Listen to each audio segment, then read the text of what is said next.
Tengo una banda amiga que me aguanta el corazón, que siempre está con...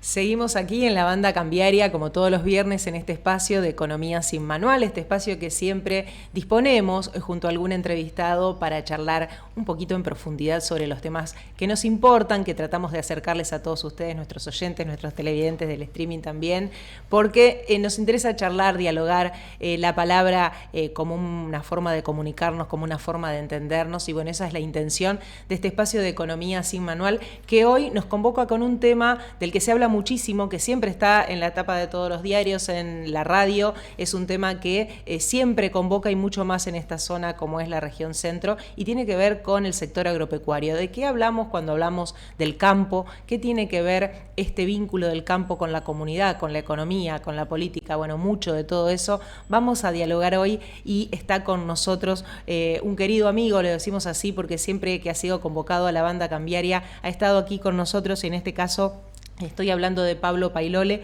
Él es prosecretario de Bases Federadas, un espacio nuevo de debate, de espacio político y de dirigencia gremial que se creó a partir de lo que fue un desprendimiento de Federación Agraria Argentina. A él lo saludamos y le agradecemos. Pablo, ¿cómo estás? Buenas tardes. ¿Qué tal? Buenas tardes. Gracias por la invitación. Gracias, Pablo, por venir, como siempre.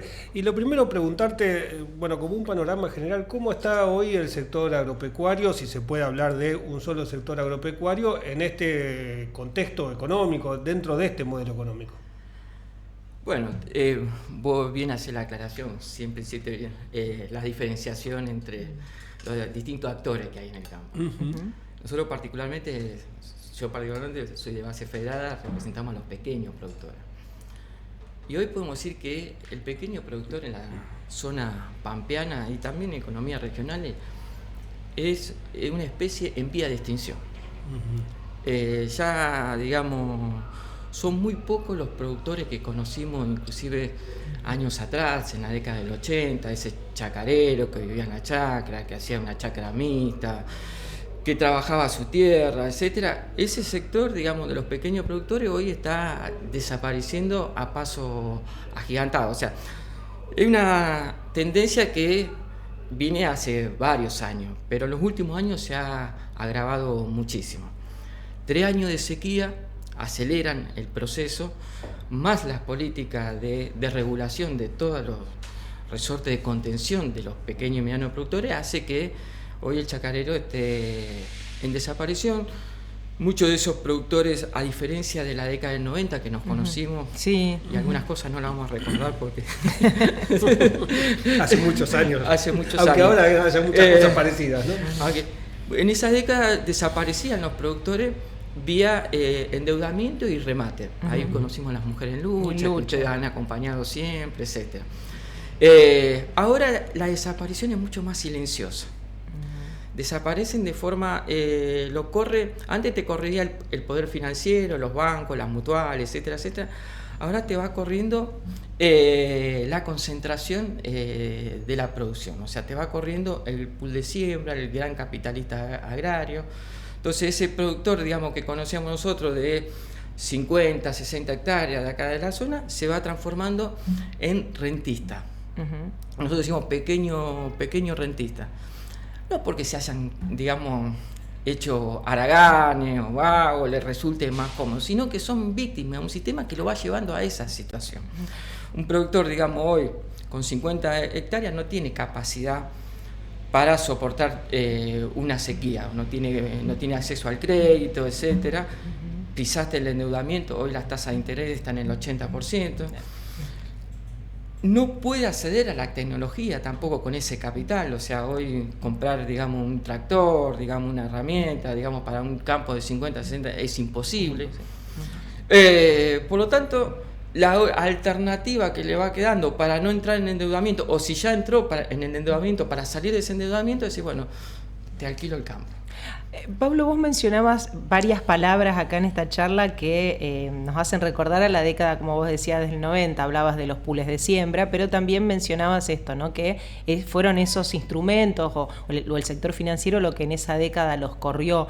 ¿Hay alguna otra diferencia que puedas mencionar o alguna similitud también con esa época que se pueda registrar hoy? Porque bueno, los pools de siembra también en los 90 habían irrumpido, ¿no?, como actores ahí en el campo. Exacto, por eso en ese periodo empieza ese proceso y lo remataba al campo y lo compraba un gran pool de siembra o un acopiador de la zona. O sea, se desprendía del capital. Se desprendía del capital. Similitudes muchas. Particularmente hay un tema que nos preocupa mucho en estos días, el tema de importación. El tema de importación es muy parecido a la década del 90. O sea, al estar el tipo de cambio bajo, no poner ningún tipo de barrera, estamos llegando a cuestiones insólitas en el sentido de que, por ejemplo, ayer hablaba con unos compañeros de Mendoza, están regalando el tomate, porque abrieron la importación de la pulpa de tomate, del concentrado de China. Está entrando mi hermano, que está acá en Camilo al lado, el otro día fue a la verdulería, fue a comprar cebolla y le dijeron que la cebolla que estaba comprando era de Brasil. O sea, estamos hablando de cosas primarizantes, no de, claro, de gran tecnología. Nosotros particularmente producimos cerdo y está más del 40% de la bondiola que se consume hoy en la Argentina ya está viniendo de Brasil. O sea, eso una similitud muy grande. Y también el nivel también en ese periodo, lo que quedaba, digamos, por ejemplo, de lo que era darle valor agregado a la producción primaria, digamos, criadero de pollos, de leche, de cerdo, eso caían todos los días. Ahora estamos en ese mismo proceso. Y eso se siente sobre todo, como que la primera línea que cae es la que está vinculada a economías regionales o cultivos intensivos, cultivos con valor agregado. Sí, efectivamente, esa es la primera línea, que muy bien lo decís, porque el fenómeno que estamos viendo ahora es de que, y eso puede ser una diferencia con los 90, que ahora lo primero que caen son los más chicos. Estamos viendo en la zona nuestra que algunos productores medianos, de 200, que también están en un proceso de alquiler de tierra a uno más grande. Y hemos visto en estos días que algunos pools de siembra, el caso más emblemático, por ejemplo, Grobo Copatel, entran en concursos, digamos, que hay un sector, digamos, una parte que están teniendo alguna dificultad, ¿no? Yo recordaba, no sé si está bien la asociación, pero en los 90, ya cerca de los finales de 2000, fue una época en que cayeron muchas cooperativas, muchos acopios, ¿no? Y ahora le toca a los Grobo, a Surco, a los grandes empresas insumeras. Exactamente. Y también algunas cooperativas chicas. Algunas cooperativas chicas también le está el nivel de... Porque como es... muchas veces el endeudamiento que empieza a haber ahora, ya hace un par de años, eso se traslada directamente a las cooperativas. Y algunas cooperativas que no tienen, digamos, que tienen una estructura chica, digamos, que no son pulpos, digamos, como algunas grandes, están teniendo problemas. ¿Sí? Y ahí, por lo que mencionabas también, hay por lo que se observa, es como se hizo tabula rasa con este tema de diferenciar las grandes cultivos extensivos y comerciales de lo que son las economías regionales. Ahí, en ese sentido, ¿cómo observan la política en ese sentido, ¿no? Las decisiones políticas respecto del sector? En general hay una política que es uniforme, que es transversal a todas las producciones, que primero desregular todo lo que sea, o sea, todo lo que sea regular, digamos, acaban de eliminar la ley ovina, eliminaron la ley, el fondo algodonero, el fondo para la yerba mate, todo lo que sea regular es transversal a distintas producciones. Y también es común que no hay diferenciación, o sea, y ese es uno de los grandes planteos que nosotros hacemos de base federada, o sea, hay una política uniforme para todos, digamos, para toda la economía y para todos los actores. O sea, hay la misma política agropecuaria en materia, ponerle impositiva para un pequeño productor que para un gran productor. ¿Qué queremos decir con esto? Que paga la misma retención un productor de 50 hectáreas que un MSU que trabaja 200.000 hectáreas, paga exactamente la misma retención. Por lo tanto, esa política uniforme, digamos, de no diferenciar, de que el mercado sea el que regule, lo que hace es que el grande se vaya comiendo al más chico. En relación a eso, hace 2 días se reunió en la mesa de enlace con Milei. Y hay un tema que me llamó la atención de lo que le dijo Milei a la mesa de enlace. Dice, nosotros se le hizo toda una serie de planteos con la visión centralmente del ruralismo, más vinculado a la cuestión tributaria siempre. Y Milei le dice, nosotros nos ocupamos de la macroeconomía. De la microeconomía, arréglense ustedes. Un tema para analizarlo, digamos, ¿qué le dice Milei? Mira, nosotros nos vamos a encargar de resolver el tema de el déficit fiscal. El déficit fiscal, la causa de la inflación, etc. Ese déficit fiscal, aparte, lo resuelven de una forma muy particular. Atacan, digamos, no es que dicen, nosotros podemos estar de acuerdo que se ataque el déficit fiscal, pero la visión que tienen es únicamente atacar, digamos, lo que supuestamente ellos dicen gasto, y por eso van a la chique del INTA, etcétera, etcétera. Pero no atacan el déficit fiscal cobrándole impuestos, recuperando la plata de la que se llaman de Vicentín, o cobrándole más impuestos a lo que al sector financiero, etcétera, etcétera.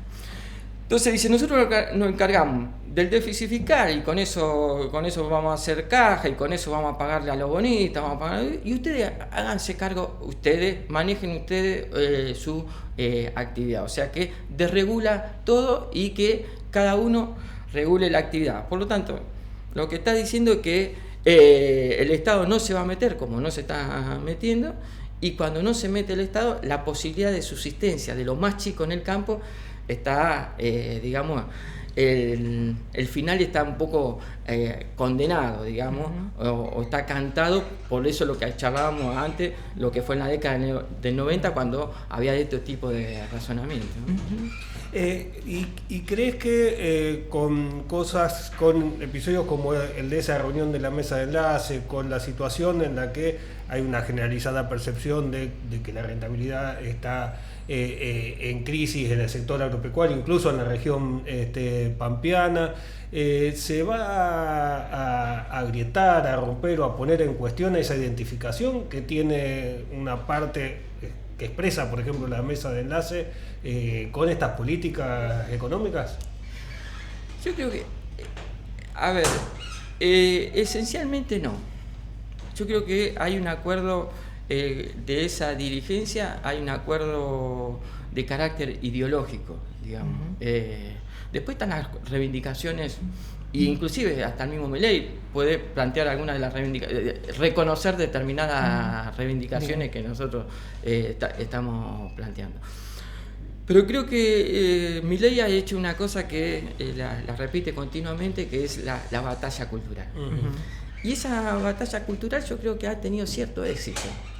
Ha tenido cierto éxito sobre una parte de la dirigencia y sobre una parte de la base nuestra.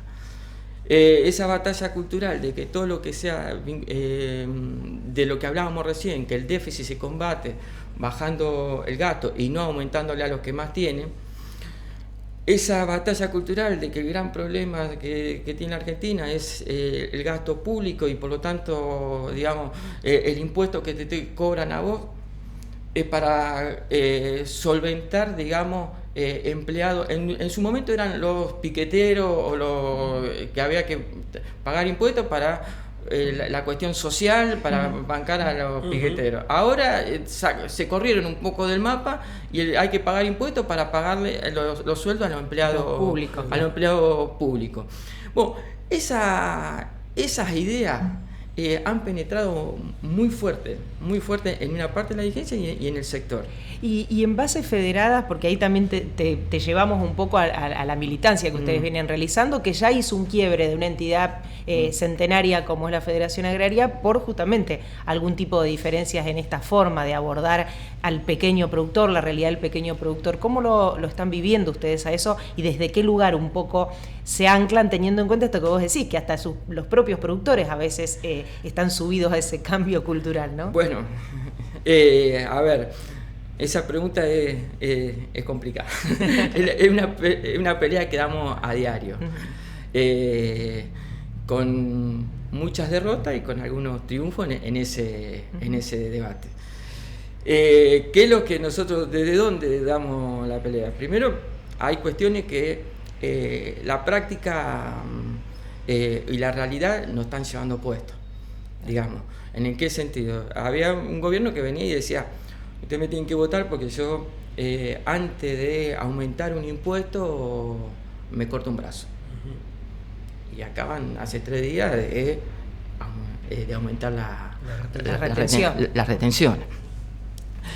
Que decía que un gobierno que venía que una vez que se logre el equilibrio fiscal iba a venir las bonanzas en el campo y en el interior. Y estamos viendo que el interior está totalmente paralizado a pesar del 1,6% de inflación. Y eso es la base objetiva en la cual nosotros nos apoyamos, que, como decía un viejo dirigente de Federación Agraria, Humberto Volando, decía, lamentablemente teníamos razón. Él siempre repetía esa palabra, decía, advertimos de que esto iba, en su momento dijo, advertimos que si a Cavallo le va bien, a nosotros nos va a ir muy mal. ¿No? O sea, lo dijo acá en un acto de, apenas asumía a Cavallo como ministro de Menem, y también había en la base una cierta, no sé digo euforia, pero sí una cierta expectativa con lo que podía venir a hacer el menemismo y con este mismo discurso de achicar el Estado para dárselo a la producción, etcétera, etcétera.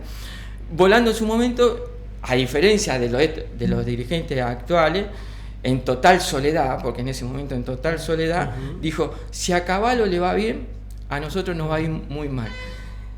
Y eso es un poco lo que estamos viendo. Si a Caputo le va bien, a nosotros nos va a ir mal y ya se está viendo. Se está viendo. Nosotros estamos viendo, te digo, ya que en los pueblos, antes había una cuestión de que después de cada cosecha, primero había un dicho, ¿no? Que si al campo le va bien, al pueblo después le va bien. Derrama. El pueblo, si hay una buena cosecha y al campo le va bien, y después el pueblo le va bien a todo. Por lo tanto hay que apoyarlo al campo, que esa es una de las ideas que tuvo de fondo en la 125 también, que la gente apoyaba, porque si al campo le va bien, no va bien a todo. Bueno, ese fenómeno está desapareciendo. ¿Por qué? En el campo se está produciendo una hiperconcentración. Lo que eran pueblos, digamos, yo soy de Arteaga. En la década del 80, 70, 80 había 150 productores, ¿no? En un distrito que tiene, creo que 32.000 hectáreas. Y así como la mayoría de los pueblos de la zona, 150, 200 productores, con distrito que va entre 20.000 hectáreas, 30.000 hasta 40.000 hectáreas, ¿no? Eso antes lo hacían 200 familias. Ahora hay 3-4 familias que ya producen el 70% de la tierra de ese distrito. Claro. O sea, tenés... No necesariamente viene el pool de afuera, digamos, porque acá como son campos más chicos, cuesta penetrar. Eso se produce más, el fenómeno más en la provincia de Buenos Aires, o más en el norte, o en una parte de Córdoba. Acá son lo que nosotros decimos mini pool de siembra, digamos. Aquel que tiene un capital más o menos grande, comprando, así. Va comprando, va alquilando, compra y alquila, por ejemplo, el acopiador de la zona. Entonces vos tenés que 3 o 4 firmas ya trabajan el 70, 80. Por lo tanto, lo que derrama, al concentrarse tanto, lo que derraman los pueblos es muy poco. Nosotros decíamos, nos llamaba mucho la atención de que en pueblos, digamos, donde sale la cosecha récord, pueblo que en su momento desde la ciudad se lo veía como pueblo rico, hay en algunos casos comedores municipales. Claro, o sea, la ven pasar. Que la ven pasar. Te digo, hay casos, por ejemplo, en Firmá, digamos, pueblos o ciudades, digamos, que era impensado que pueda haber alguna ayuda de carácter social, y en muchos de esos pueblos, ¿cuál es la razón? Una de las razones es la enorme concentración que se está dando en el campo, ¿no? Y este cambio, esta transformación que vivió el campo en todos estos años, sumado a los efectos de la política económica, está generando una crisis de representación también en el sector agropecuario, así como, por ejemplo, se habla de la política, se habla en los gremios, se habla de la crisis de representación en general. ¿También llegó al agro? Sí, totalmente. Sí, hoy, primero, te digo, se le dificulta a muchas de las organizaciones que, digamos, particularmente de la Mesa Enlace y particularmente la Federación Agraria y también a Coninagro y a CRA, que el sujeto que representaban deja de existir. Claro. Por lo tanto, dejo, digamos, lo que antes había, decíamos, 200 productores, 150 productores, ahora eso se achica. Por lo general, el hijo de ese productor, digamos, tiene poca expectativa de quedarse ahí. Por lo tanto, las organizaciones se han ido achicando. Y a su vez, eso por un lado, por un fenómeno más, si carácter, poner sociológico. Uh-huh. Pero por otro lado, se achica esa representación por no, representar genuinamente esos intereses. Recién decían al principio de la nota, decían que se habla mucho del campo, se habla un aspecto del campo por lo general, se habla una agenda del campo, que es la agenda centralmente técnica y retenciones. Uh-huh. Pero la cuestión es de lo que estamos hablando ahora, por ejemplo, cómo es el fenómeno de concentración, cómo hacemos para evitar ese fenómeno. Claro. O sea, si no evitamos ese fenómeno de concentración, no hay posibilidad de nada, digamos, estamos hablando de digamos, entonces, ese debate no está. Uh-huh. Y al no estar, digamos, el debate, por eso le agradezco la invitación, digamos, al programa y que se discuta en la ciudad este tema, porque una de las cosas que nosotros estamos dando batalla en Base FEA, tenemos que urbanizar el debate agrario. Claro. No tiene que ser el debate agrario, pero no por una cuestión centrista porque estamos en la cuestión agraria, se tiene que discutir la cuestión, porque si no, la cuestión agraria afecta directamente a la ciudad. Porque ese fenómeno que nosotros decíamos, por ejemplo, de esa concentración que se da, que 200 productores, ahora quedan 33, hacen el 80%, disculpad por la ensalada de números, pero hacen el 80% de la producción. Eso es un fenómeno, pero cuando hay concentración hay exclusión, o sea, hay gente que deja de estar en el medio. Eso lo vemos acá en el corazón de la pampa húmeda, suelo tipo 1. Si lo vemos en Villa Ocampo, si lo vemos en Florencia, si lo vemos en el Chaco, ese fenómeno se acelera. Entonces, fenómeno de concentración con exclusión. ¿Qué es la exclusión? Si uno va a la periferia de Rosario, que me ha tocado estar, y vos le preguntás, ahora son generaciones que ya hacen, algunas que ya hacen digamos que sus padres o sus abuelos vienen. ¿Y vos de dónde? No, yo vengo de Villa Ocampo. ¿Y vos dónde? ¿Tu familia de dónde? No, viene del Chaco. ¿Y qué hacían? No, trabajaban en el algodón. No, trabajaban en el tema de ganadería. O sea, que la cuestión agraria tiene una directa relación con la cuestión urbana y con la cuestión de las ciudades. O sea, el territorio se modifica de alguna manera. El territorio se modifica y, por ejemplo, hablamos en la ciudad del tema, ponerle el tema de seguridad. ¿Y qué tiene que ver la cuestión agraria con la seguridad? Y nosotros decimos que tiene mucho que ver. Uh-huh. Tiene mucho que ver, porque muchas veces la seguridad Las inseguridades se dan, digamos, por falta de posibilidades, por exclusión, por conglomerado, digamos, por hacinamiento. Entonces, si nosotros logramos que esa familia, digamos, que muchas veces termina en la periferia, en el caso de la gente que viene de más lejos, la más cercana no necesariamente termina en la periferia, sino, si nosotros logramos que tengan un lugar, digamos, que vuelvan a su lugar de trabajo, le damos una posibilidad, y para eso necesitamos otra política agropecuaria que democratice la producción, que democratice la propiedad de la tierra, o sea, tiene directa relación. Por eso nosotros decimos, hay que urbanizar el debate agrario y hay que meterlo en la agenda pública, porque no está, ahora estamos en una constituyente. ¿Qué tema agrario se va a discutir en la constituyente? Y tiene que ver con la vida, no de ese 2-10% de los rurales, no, tiene que ver con la vida de casi gran parte de la provincia de Santa Fe. Pero es un tema que no está en la agenda, no se discute, porque a esta cuestión que estamos describiendo hay posibles soluciones, digamos, para poder generar mejores condiciones de vida de la gente. Pero esas mejores condiciones por ahí no... cuesta charlarla, discutirla, y son poco lo que la toman, digamos, ¿no? Pablo, la verdad, interesantísimo, me quedo con esto, ¿no? De urbanizar el debate agrario, por esto que mencionabas, de la territorialidad, de cómo las sociedades se van modificando a raíz de esta situación y cómo impacta, por supuesto, en cada uno de los lugares a donde vivimos. Te agradecemos esta charla profunda, el trabajo que ustedes vienen realizando también en Bases Federadas, como un trabajo distinto, como ese nuevo sujeto agrario que siempre manifiestan a la hora de representar. Así que bueno, gracias por haber estado aquí en la Banda Cambiaria, como siempre invitada, las puertas abiertas para charlar sobre estos temas. No, gracias a ustedes. Gracias. Así pasaba Pablo Pailole, el prosecretario de Bases Federadas, aquí en la Banda Cambiaria, en este espacio de Economía sin Manual. Nosotros en un ratito seguimos con más. Tengo una banda amiga que me aguanta el corazón, que siempre está con...